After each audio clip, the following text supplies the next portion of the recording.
যখন বলছে ইহুদি কি ব্যাপার আমার সালমান কেন জামিন দাও না, কারণটা কি?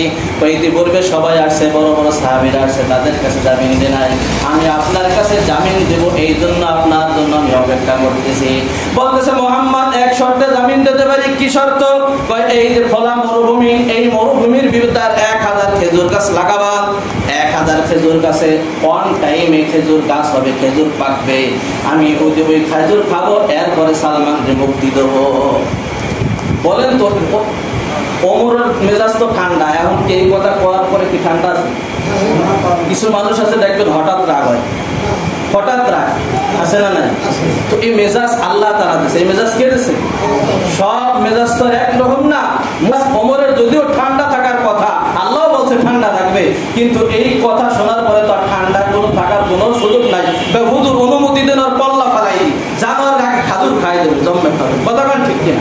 1 মাস 30 দিন পর্যন্ত জালিমের বাচ্চা এরকম ভাবে আমাদের এক ভাইকে অত্যাচার করতেছে, জুলুম করতেছে, আরো এখন 1000 খেজুর গাছ লাগাই দেবা, অন টাইমের ভিতরে খেজুর হবে, ও খেজুর খাবে, আর আমি খেজুর খাই, তাড়াতাড়ি আমার অনুমতি দেন, ওর পল্লাকে ফালাই দিই। কথা বলেন ঠিক কিনা? এই ওমরের দরকার আছে না নাই? এই ওমর এখন একজন বাংলাদেশ এখন ইসলাম এখন কায়েম হয়ে যাবে। কথা বলেন ঠিক কিনা? আল্লাহ একজন ওমর তুমি পাঠাই দাও, কারে পাঠাবা তা আমি জানি না। কথা বলেন ঠিক কিনা? দোয়া করার দরকার আছে না নাই? বেঈমান সব ইমানদার হয়ে যাবে, বেনামাজি নামাজি হয়ে যাবে, সুদ সব সুদ ছাইরা সব আল্লাহর ওলি হয়ে যাবে। কথা বলেন ঠিক কিনা?